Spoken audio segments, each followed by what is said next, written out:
I was just called a bad mom. No. Why? Because we charge our grown children rent. We're going to explain to you how we came about this decision, and then we would love it if you would weigh in and tell us what you think about this issue.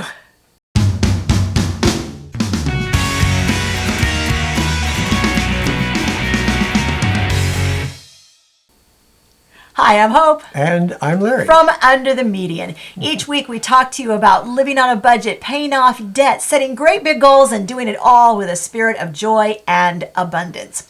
Just in case you're unfamiliar with us, let us give you the 50-cent tour of who we are. We raised our 4 boys debt-free, including paying cash for this home on an income that averaged under $40,000 a year.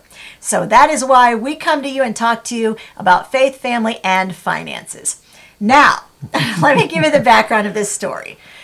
First of all, this was not somebody that I know, okay? This was a total, random stranger.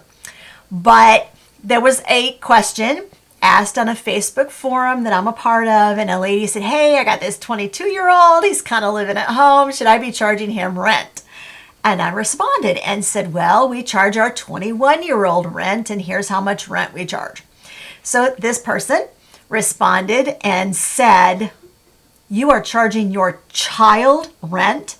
Now that should have been a huge red flag. Seriously, when I saw the way the question was phrased, it should have been do not engage, do not engage. But no, I totally missed it. And so I put this laughing face, because what do? I put this laughing face and I said, I assume you're joking. And no, he was not joking. So the interchange wound up with me saying, he's 21. And he said that he is a baby and you are a bad mom.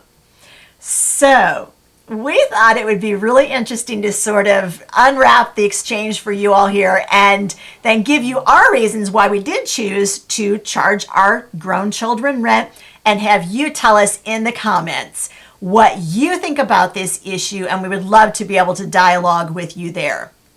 All right, first of all, you must know, this was not a random decision. It's not like all of a sudden the young man finished high school and we went, we've never discussed this with you, but we think we're going to charge you rent. No, from their very early years, they were told that once they got a full-time job and they were an adult and they were completed with school, they weren't attending a college, that we would expect them to pay a monthly rent. So they knew about this way in advance. Yes. This wasn't a surprise. So we actually set a specific, it wasn't an amount we set, it was a percentage. Because in the real world, you look at your rent or you look at your mortgage payment and say that should really be no more than 25% of your take-home pay. And so we looked at what he was making and said, we're going to charge you 25% of what you make for rent, and then that was the original amount, and we never raised the amount, even though he got new jobs and got pay raises and is now in a career. We left it at that original amount. So the original amount that started when he was 18 and done with high school stayed there. And he knew also that if he should choose to go to college, his rent would then be zero. Mm-hmm. Okay, so you talk a little bit about that, because we don't charge them rent when they are in school. Well, we figure that they pretty much put themselves through school anyway. So with all the expenses going on with school, right, plus the fact that both of the adult children in our household own their own cars, they pay all their expenses on their automobiles, that was enough. We do help them out a little bit with college when they initially get in there, but that's it. The rest of it's on them. So that's enough of a load. If they're going to go to school, we figure they don't need to pay rent too. That's right. And so if you're really wondering, as you might imagine, we have very specific ways we deal with college, and we deal with car payments and insurance payments when they're in high school, that kind of thing. We actually did a video on this last week. So I'm going to link it right up above, and I'll put a link in the description of this video so you can click on that video as soon as you're done with this one. And because there are actually 10 other things that we don't pay for our children, and we kind of unwrap that in those videos. Okay, so if they're in school, they don't pay rent. And one of the reasons why we decided to make sure that we charge them rent was we really have, as parents, had a policy of systematically and gradually preparing our children to become adults. So this is not like an overnight thing. It's not like we were paying all of their expenses to begin with and all of a sudden we're expecting them to haul the whole freight. No. Paying for their own expenses, at least a portion of them, begins long before they are done with high school.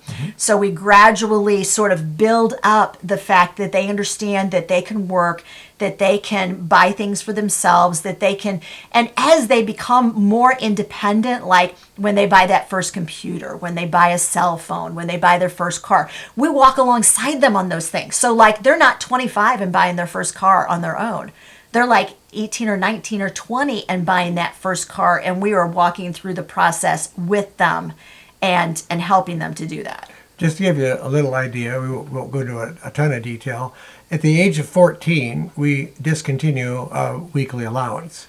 So they have to earn a little money on the side. That might be doing some yard work for neighbors or whatever it might be. One of the boys did some babysitting at a church on a weekly basis, and that helped him pet sitting, dog walking. Yeah. There's all kinds of stuff that your 14 and 15-year-old can do to earn money. So what we told them was, we are not giving you allowance anymore. Like, you're done. But we didn't cut them off completely. We said, instead, we are going to invest in your dreams. So if they have a goal of something that they want to purchase, that it might be somewhat costly, not real costly, but I know one of the boys, this is years ago, he wanted to buy a camcorder. So we said, if you want to pick out one, we'll help you out by paying half once you have one half of that amount saved. And he did so, and we helped out. And there were many other occasions where we helped out in the same manner. So this helps them to do some planning, financial planning, and to understand that there's some rewards for being disciplined and for saving, and then also for paying cash.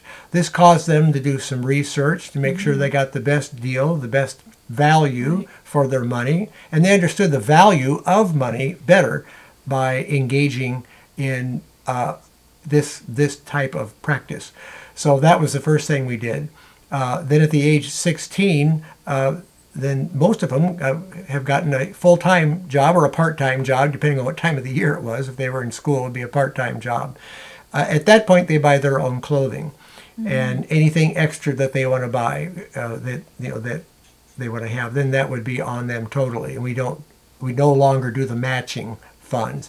The only thing that we do is on their first car, we do give them a fairly substantial help on that, and then they're responsible for the rest of the car payment. Right. So their car, the first $1,000 that they save toward a vehicle, we match it. And then when they save their second $1,000, we match that, and then we are done matching. So if they find their first car for $4,000, which you can find a student vehicle for $4,000, then we've paid half of it. So the goal when you begin to charge them rent is not to charge them so much rent that they can't save money. And so we tried to strike that balance where it was a percentage of their income, and they were contributing to the household. They were still doing chores and things like that. But it also left them enough money to put towards savings so that eventually they could move out. So, and we love our boys, and they were actually a joy to have at home as young adults. But it did actually encourage them to eventually figure out, wait a minute, if we pool our money, couple $100 extra a month, and we can move out and get our own place, which eventually they did do. And what was kind of nice about it too, since they were already used to paying rent when they moved out, and they now have a rent payment, it wasn't a big sticker shock to their financial load. Right. So this kind of helped them to kind of transition in a little smoother way. And they knew exactly what to expect. And the final point to really we're just going to throw this out there so you can think about it. If you don't charge your grown children rent, it is insulting to them in a fashion because you are still treating them as a child and not an adult. And so you just need to think about how that changes your relationship. And you don't want landlord, landlady, right? I mean, you're still mom and dad. but you do want them to understand that as an adult, they are investing in their own future, and they are at that point in life when they are capable of paying bills, regularly occurring bills. Hey, if you like this video, would love it if you would give it a thumbs up, and we truly do want to know, what do you think about this issue? Do you charge your grown children rent? Would you ever charge your grown children rent? And if so, what would that look like? Did your parents charge you rent? We both paid rent to our parents before we moved out and got married. So we would love to have you dialogue with us in the comments. As I mentioned before, we actually just did a video last week. And that is the next video that you want to hop on over to. And that video explains to you that there are actually 10 other things that we do not pay for our grown children. And remember, like and subscribe to Under the Median. We'll see you next week.